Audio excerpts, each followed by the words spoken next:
Virgos, loving it. You guys went through a really dodgy period where, you know, the energies were really tough for you guys. Seems to be picking up. It's all relative though, right? So let's start off with strength. Strength is that. It's inner strength, it's courage, it's that resilience to get through something. Strength card, it's a beautiful energy. It says you have the strength to overcome any obstacle. And it's not brute force. It's, you know, if we were going to talk about going up against, say, I don't know, a corporation or something, I don't know why this is coming up, but there you go.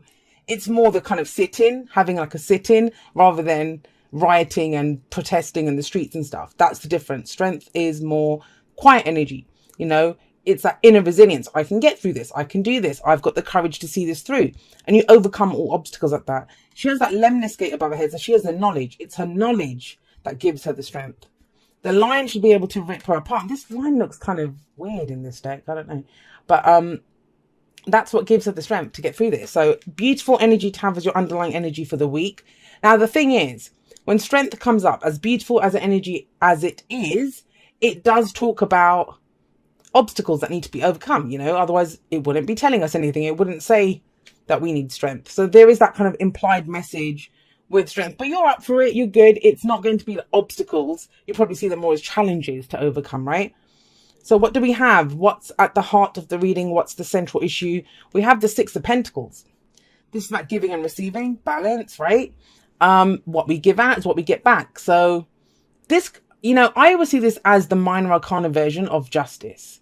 Why do I say that? Because that's all about fairness and balance as well. And so is this, you know, fair and equal compensation for work that you do in a relationship. Both people are putting in the same amount. I will say this, if you're looking for some kind of balance, somebody has to go first, right? Somebody has to go first. And I always make that clear with this card, because as much as, you know, both people are giving and receiving, somebody must have gone first. Did these kids hold out their hands to this guy and say, you know, we need some money, and that's when he gave it? Or did he offer the coin seeing the kids, and that's why they came running up to him to grab the money? Somebody goes first, and what you give and receive may not be the same, but it will be equal in some way. It will mean the same thing to both people. I always like that, because think about it. The rich guy's getting, what is he getting out? He's got surplus, and he gets to do something good. He feels good about himself as he does this. And the children give him the opportunity to do that. But he's giving them money, right? They haven't got anything, so he's giving them that. So it is balanced, but you're trying to get balance in a situation now at a very mundane level. I kind of feel there's a situation that you might be leaving behind or getting out of. And this is coming up to say, I don't know why, who needs to hear this, but alone might be your answer, alone. Because that's what the Six of Pentacles is. What you take, you give back then, right? Alone might be the answer, especially if you're in a situation, you're trying to get out of it. You don't know how to get out of it. You know, if money's tight, or you think I'm not gonna have anything. It could be alone. It doesn't have to be from a bank. Maybe someone else. Someone could loan you their support, right? Or loan you a worker or something. It's that kind of an energy, right? I don't know who needed to hear that, but there you go. But you have the strength to do this, and maybe it's the strength to ask for this. You know, sometimes we don't ask for our needs to be met. We don't, especially a sign like Virgo. You guys are a sign of service. You'll help people. If someone needs help, you'll go and give help. But how often do you ask for anything back? So this might be you know, calling in some of those markers and saying that, you know, I would like some help back now. Thank you very much for all the stuff that I've done for you, which is great. Because we have the High Priestess coming up as a past energy. Now, I see this as a very passive energy. In fact, if you look at this, as much as strength is the courage to go for something, fearlessness, you know, it is a passive energy too. It's quiet. It's not loud. It's not anger. It's not loud passion. It's you're quietly doing what you need to do with that inner resilience. And the High Priestess, she knows everything. She has knowledge. You know, she's the keeper of all secrets, but she's also a passive energy. She doesn't do anything. She knows everything. Now, it may be that something happened in the past that you trusted your intuition on, because that's what the High Priestess says. You know, trust your gut feeling on this. Trust your intuition on this. Maybe that's why you're feeling so strong now, because you know something. You know something.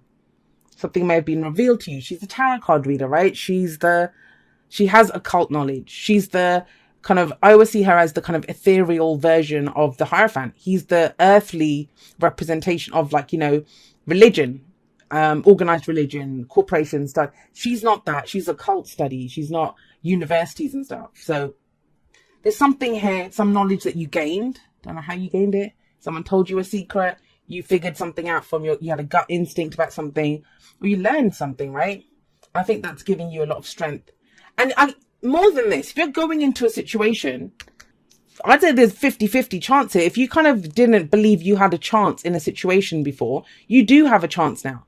You know, it's balanced, it's fair with the Six of Pentacles coming up here. Now, what's coming up in the present? And have a look. All four of your corners are major arcana cards. So we have death coming up here. Death is never a surprise. It's not the Tower. And it's not as harsh as judgment. I think judgment's a lot harsher than death. But it is that kind of energy of transformation, of change. You know, all the things that have been leaving your life. With death, it kind of takes a while to come. It kind of rolls through our life. That's the way I see death. Some of you might be dealing with a Scorpio. There's Leo energy here as well. Pisces at the end there. But, you know, the signs don't own the cards. They just lend their characteristics to them. And what I see here with death coming in, you may have been going through a time where you've been losing things. You know, it makes sense with the Six of Pentacles coming up here. People have been leaving your life. You've experienced losses in some way. And death is not just about loss. It's about death and rebirth, right? We lose things from our life, or they are removed from our life so that new can come in. We often forget that with death, that it is about rebirth as well. And I would have gone more on the, oh my God, there's losses thing with this if strength wasn't sat above it. And if the Six of Pentacles wasn't here. Because this feels like if you've had losses now, it's time for the scales to balance. I know there's no scales in. Well, there are sometimes scales in the Six of Pentacles. Oh, there are actually right at the back. Can't really see them. You can see the kind of, I don't know, sorry, I can't get to focus. But yeah, so it is time now for the scales to balance. And so if there's been losses, it feels like things are starting to come back now. And they're coming back through your own strength, guys. I don't want to play it down and say like, oh my God, this is just happening to you. It's going through all those losses, going through whatever you've gone through, that death energy. It's transformed you. You are stronger now. You know, you have that courage. And it happens. What's my favorite saying? I mean, we don't have the Queen of Swords here, but it's that kind of energy, you know, damaged people are dangerous. They know they can survive, but you are not just surviving, you're thriving. You've got 10 of Cups coming up. I'll get to that in just a moment. But after all your losses, that's what's made you stronger. You know, you've gotten some knowledge out of that. You've learned something now. You've trusted your instinct. You know where this is going. And so you're not going to worry about it because you think, okay, don't worry. I've kind of gone through this. I've survived this. It's gone. Great. Stuff's coming back. You know, it's balancing out now. Again, you know, sometimes I get the energies of other cards, even though they're not here, they're not present.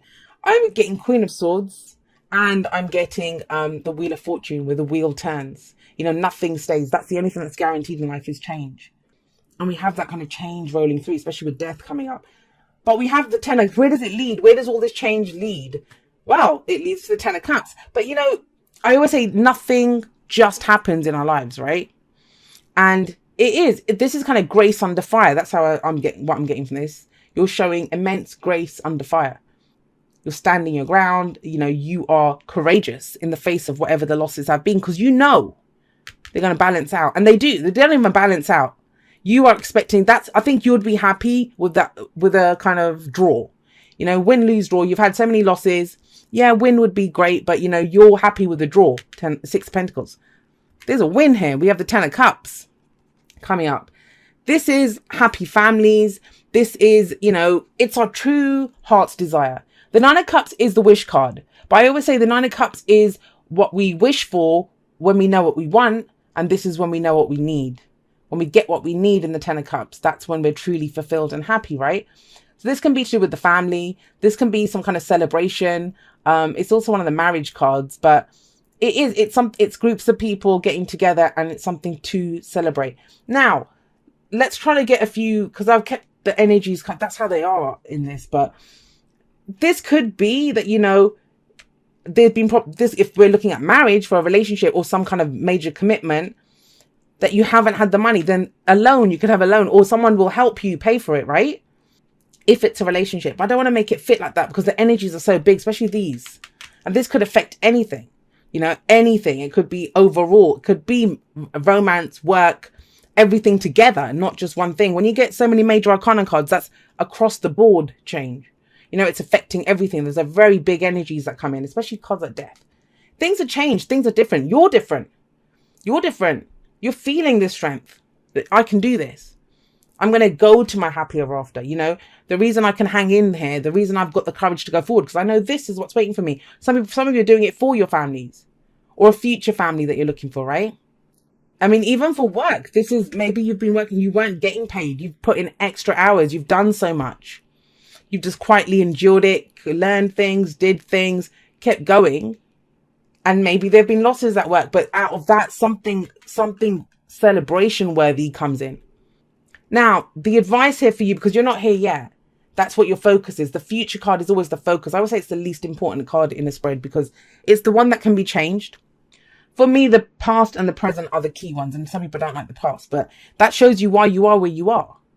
Because you trusted your instincts. You trusted that gut feeling. You know, you might have been just going on a hope and a prayer. That's what, you know, what some of you have been doing. I'll do this. And you've got that strength to do this. But that's, you know, it's going there. Now, the thing is, death is in the present. So this can be, you know, there's a moment. And the example I always give is if we were decorating a room in our house and we removed all the furniture, we were going to replace everything in there. Removed everything and all the walls look scuffed. You know how they look after you remove everything.